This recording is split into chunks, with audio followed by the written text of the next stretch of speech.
అనంతపురం జిల్లాలోని గుత్తి పట్టణం నుంచి ఒకే కుటుంబానికి చెందిన ముగ్గురు యువకులు ఆంధ్రప్రదేశ్ పోలీస్ కానిస్టేబుల్ పరీక్షల్లో ఉత్తీర్ణులై ఉద్యోగాలకు ఎంపికయ్యారు. ఈ రోజు విడుదలైన కానిస్టేబుల్ ఫలితాల్లో మహబూబ్ దౌలా అనే హెడ్ కానిస్టేబుల్ కుమారులు మహ్మద్ అలీ, మహ్మద్ గౌజ్, మహ్మద్ సమీర్ ముగ్గురు ఎంపికవడం సర్వత్రా చర్చనీయాంశంగా మారింది. ఈ ముగ్గురు యువకులు చిన్ననాటి నుంచి పోలీస్ శాఖపై ఆసక్తితో పెరిగారు. వారి తండ్రి మహబూబ్ దౌలా కూడా పోలీస్ శాఖలో విధులు నిర్వహిస్తున్న నేపథ్యంలో ఆయనలానే వారు కూడా పోలీస్ అవ్వాలని నిర్ణయించుకున్నారు. వారి విజయం పట్ల కుటుంబ సభ్యులు, బంధువులు, గ్రామస్తులు ఎంతో ఆనందం వ్యక్తం చేస్తున్నారు.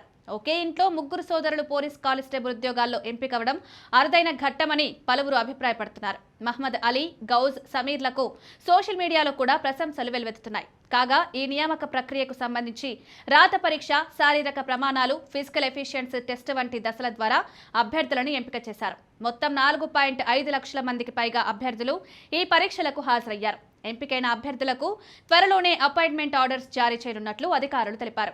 ఎంపికైన అభ్యర్థులు త్వరలోనే వెరిఫికేషన్, మెడికల్ టెస్ట్ తదితర దశలకు హాజరు కావాల్సి ఉంటుంది. మరోవైపు ఈ ఫలితాల్లో గండి నానాజీ అత్యధికంగా 168 మార్కులు సాధించి టాపర్గా నిలిచారు. రెండో స్థానంలో జి రమ్య మాధురి 159 మార్కులు, మూడో స్థానంలో మెరుగు అచ్యుతారావు 144.5 మార్కులతో ఉత్తీర్ణులయ్యారు. వీరిని రాష్ట్ర వ్యాప్తంగా ఉన్న వివిధ పోలీస్ స్టేషన్లు, ట్రైనింగ్ అకాడమీలు, స్పెషల్ యూనిట్లలో నియమించబడతారు.